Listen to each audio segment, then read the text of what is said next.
Hello everyone, আসসালামু আলাইকুম। আশা করছি সবাই অনেক ভালো আছে। ওয়েলকাম করছি সবাইকে পাওয়ারফুল টিউটোরিয়ালস। আজকের এই টিউটোরিয়ালে আমরা দেখব কিভাবে একটি কাস্টম অফার বায়ারকে পাঠাতে হয়। তো যারা ফাইবারে নতুন কাজ করছে তাদের জন্য ভিডিওটি খুবই হেল্পফুল হবে, কারণ অলরেডি যারা মার্কেটে কাজ করছেন আপনারা জানেন যে কিভাবে কাস্টম অফার সেন্ড করতে হয়। আর যারা এখনো জানেন না যে কিভাবে সেন্ড করতে হয়, সো এটা আমরা এখন দেখে নিব সরাসরি। সো ফাইবারে আমাদের কাস্টম অফার সেন্ড করার একটা অপশন থাকে। বিষয়টা হচ্ছে এমন যে আপনার যে গিগ আছে সেই গিগের যে প্রাইস আছে, অনেক সময় আমাদের কিন্তু বায়াররা সেই গিগের প্রাইস থেকে অনেক কম বা আমরা বেশি কিন্তু চার্জ করে থাকি।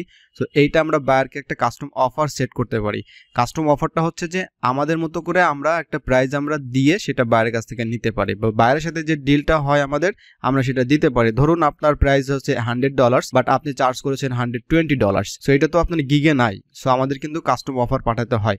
সো এইখানে একটা অপশন থাকে, অর্থাৎ আমরা যখন বায়ারের সাথে ইনবক্সে কথা বলি তখন একটা অপশন থাকে create an offer. Okay, so এখানে আমরা মাউসটা ধরার সাথে সাথে এখানে দেখতে পাচ্ছি create and send your customer a unique offer based on their specific request. তার মানে কাস্টমারের যে স্পেসিফিক রিকোয়ারমেন্টস থাকে বা রিকোয়েস্ট থাকে ওইটার উপরে আসলে আমরা এই প্রাইসটা আমরা কিন্তু এখানে সেট করে একটা কাস্টম অফার পাঠাতে পারি। তো তেমনই আমি একটা অফার এখন পাঠাবো। সো বায়ারের সাথে আমার কথাবার্তা কমপ্লিট, আপনারা দেখতেই পাচ্ছেন। Alright, please send me the offer, I will accept, you can keep adding leads to the same spreadsheet. Okay, so পূর্বেও আমরা একটা অফার পাঠিয়েছিলাম বায়ারকে। সো আমরা এখন সরাসরি অফারটা ক্রিয়েট করব। আর আপনারা যারা পাওয়ারফুল ডিটেলসের ভিডিও দেখছেন অবশ্যই চ্যানেলটি সাবস্ক্রাইব করবেন, আর যদি ভালো লাগে অবশ্যই ভিডিওটা শেয়ার করতে পারেন। সো আমরা এখানে ক্রিয়েট অ্যান অফারে ক্লিক করলাম। সো আপনার যতগুলো গিগ থাকবে এটা ক্লিক করার সাথে সাথেই সব গিগস কিন্তু এখানে চলে আসবে। সো আমার অ্যাকাউন্টে জাস্ট 2টা গিগস আছে, এখানে কিন্তু এটা চলে আসছে। সো আমি যে কোনো একটা চাইলে আমি সিলেক্ট করতে পারি।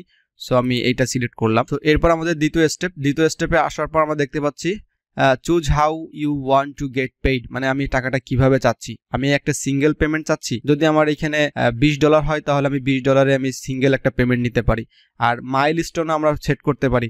তো নর্মালি মাইলস্টোনটা আসলে আমরা যদি ক্লিক করে দেখি, সো মাইলস্টোন নর্মালি আপনার এখানে লেখাই আছে divide your work into pre defined steps and specific goals minimum 50। So দেখা যাচ্ছে যে আমার এই কাজটা $100।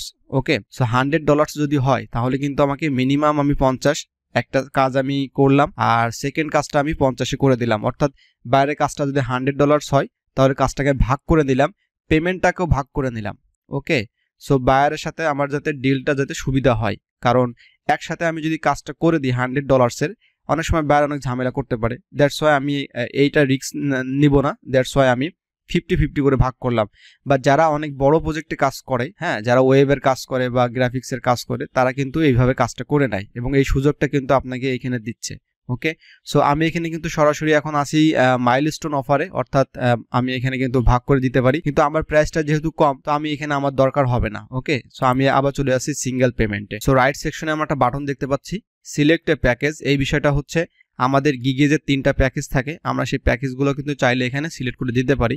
আমি যদি এটা একটু সিলেক্ট করে দেখাই, এই যে আমার 3টা যে প্যাকেজ আছে এখানে $20, $40, $80, এটা চাইলে আমি একটা সিলেক্ট করে দিতে পারি। বাট এইখানে কিন্তু আমি এই সিলেক্টটা করব না। কেন করব না? কারণ আমার বায়ারের সাথে ডিল হয়েছে $25, কিন্তু এইখানে কোনো তো $25 এর কোনো অপশন নাই আমার। সো আমাকে এই জন্য কাস্টম অফারটাই সেট করতে হবে। সো আমি সরাসরি এগুলো সব কেটে দিচ্ছি, আমি নতুন করে আপনাদেরকে আবার দেখাচ্ছি। কাস্টম অফারে আমাদের একটা টেক্সট লিখতে হয়। সো এই টেক্সট আমি অলরেডি আগে একটা কাস্টম অফার পাঠিয়েছি, আমি জাস্ট এইটা এখন কপি করে নিব। অর্থাৎ কাস্টম অফারটা ঠিক এইভাবেই দেখবেন চলে আসবে। তো আমরা আবার এখানে ক্রিয়েট অ্যান অফারে যাব, আমাদের গিগটা সিলেক্ট করব, এবার সিঙ্গেল পেমেন্টে ক্লিক করব, এই জায়গাটাতে আমরা আবার এটা পেস্ট করে দিব। ওকে, অর্থাৎ আপনি যে কাজটা করবেন সেই কাজ রিলেটেড বিষয়টা আপনি এখানে। সো এরপর নিচের দিকে আসবো, তারপরে রিভিশন, এটা অপশনাল, এটা আমি কোনো কিছুই সিলেক্ট করব না। ডেলিভারিতে এখানে টাইমটা আমরা দিয়ে দিব। সো আমরা এখানে টাইমটা দিয়ে দিব 5 ডেজ। তারপর প্রাইসটা হচ্ছে আমরা $25 এখানে দিয়ে দিব। আর রিকোয়েস্ট ফর রিকোয়ারমেন্টস, এটা যদি আমরা টিক মার্কটা উঠাই দিই তাহলে বায়ার কিন্তু পেমেন্ট করার সাথে সাথে অর্ডারটা স্টার্ট হয়ে যাবে। এইটা টিক মার্কটা আমরা অলওয়েজ দিয়ে দিব। এটার কারণ হচ্ছে রিকোয়ারমেন্টসটা অবশ্যই বায়ারের কাছ থেকে আমাদেরকে নিতে হবে। সো যদি আপনারা চান যে রিকোয়ারমেন্টস আমার দরকার নেই, ওকে, বায়ারের সাথে আপনি অনেকগুলো প্রজেক্টে কাজ করছেন এবং সেম প্রজেক্ট, তাহলে আপনি এটা উঠাই দিতে পারেন। বাট এটা আমাদের আসলে দেওয়া উচিত, এটা আমরা দিয়ে দিব। সো এটা যখন আমরা টিক মার্কটা উঠাই দিলাম, আপনারা দেখতে পাচ্ছেন এখানে লেখা আছে the order will start immediately আপন পেমেন্ট, মানে পেমেন্টটা করার সাথে সাথে কিন্তু অর্ডারটা স্টার্ট হয়ে যাবে। বায়ারের আর ওই পেজে যাওয়ার দরকার নেই, রিকোয়ারমেন্টস পেজে। ওকে, তো আমরা এটা এখানে টিক মার্কটা দিয়ে দিব। আর লিডস এর ইনক্লুডেড, তারপরে ফরম্যাটিং এন্ড ক্লিন আপ, এখানে 100 লিডস আমরা দিয়ে দিচ্ছি। তারপর এখানে সেন্ড অফারে ক্লিক করলাম। সেন্ড অফারে ক্লিক করার সাথে সাথে আমরা দেখতে পাচ্ছি এখানে কিন্তু চলে আসছে। সো অফারটি আমি সেন্ড করে দিয়েছি, আপনারা দেখতে পাচ্ছেন। সো এখানে কিন্তু বায়ার এখনো অ্যাকসেপ্ট করেনি। অ্যাকসেপ্ট যদি করে তাহলে কিন্তু আমাদের এই যে অর্ডার অফার এই বাটনটা কিন্তু ডিজেবল হয়ে যাবে, অর্থাৎ এটা আমরা কাজ করতে পারবো না। আমি চাইলে এটা উইথড্র করে ফেলতে পারি, অর্থাৎ আমি কিন্তু এটা উইথড্র অফার করলে এটা অফারটা আর বায়ার কিন্তু এটা অ্যাকসেপ্ট করতে পারবে না। সো আমি এটা রেখে দিব, বায়ার অ্যাকসেপ্ট করবে। সো আর যখন অ্যাকসেপ্ট করবে তখন আমরা দেখতে পাচ্ছি এই যে অফার অ্যাকসেপ্টেড এই ধরনের কিন্তু বাটন চলে আসবে। ওকে, তার মানে অর্ডারটা স্টার্ট হয়ে যাবে তখন। সো এটা আমরা ওয়েট করতে হবে আসলে বায়ার কখন অ্যাকসেপ্ট করে। তো অ্যাকসেপ্ট করলে আমি আপনাদেরকে ওই অর্ডারটি আবার দেখাবো। আর একটা বিষয় আপনাদের সাথে শেয়ার করি যে এই অফারটি যদি বায়ার এখন অ্যাকসেপ্ট না করে তাহলে কি হবে। অফারটি যদি বায়ার অ্যাকসেপ্ট না করে তাহলে আমার অ্যাকাউন্টে এইভাবেই থাকবে। ওকে, সো রাইট নাও আপনারা এখন যে অফারটি দেখতে পাচ্ছেন এটা হচ্ছে মে মাসে আমি পাঠিয়েছিলাম আমার এই বায়ারকে, কিন্তু আনফরচুনেটলি বায়ার কিন্তু লাস্ট 1 উইক ধরে আসলে ফাইবারে আসেনি এবং সে কিন্তু এটা অ্যাকসেপ্ট করেনি। ওকে, সেটা কিন্তু এই অবস্থায় আছে। এখানে আমি কিন্তু এটা উইথড্র করলে বায়ার এসে কিন্তু এটা অ্যাকসেপ্ট করতে পারবে না। সো আমি এটা রেখে দিছি। এখন যদি আমার এটা রিজিকে থাকে তাহলে অবশ্যই আমি এই অর্ডারটি পাবো আশা করি। সো এভাবে কিন্তু থেকে যাবে। সো এইভাবেই করে আমাদেরকে আসলে অফারটি সেন্ড করতে হয়। সো আপনারা যারা নতুন ফাইবারে কাজ করতে যাচ্ছেন, যে ক্যাটাগরিতে আপনারা কাজ করেন না কেন, আমি যে বিষয়গুলো আপনার সাথে এখন শেয়ার করলাম এই প্রত্যেকটা বিষয় আপনারা দেখবেন একটা সময় আপনারা এই বিষয়ের মধ্যে দিয়ে কিন্তু আপনাদেরকে যেতে হচ্ছে।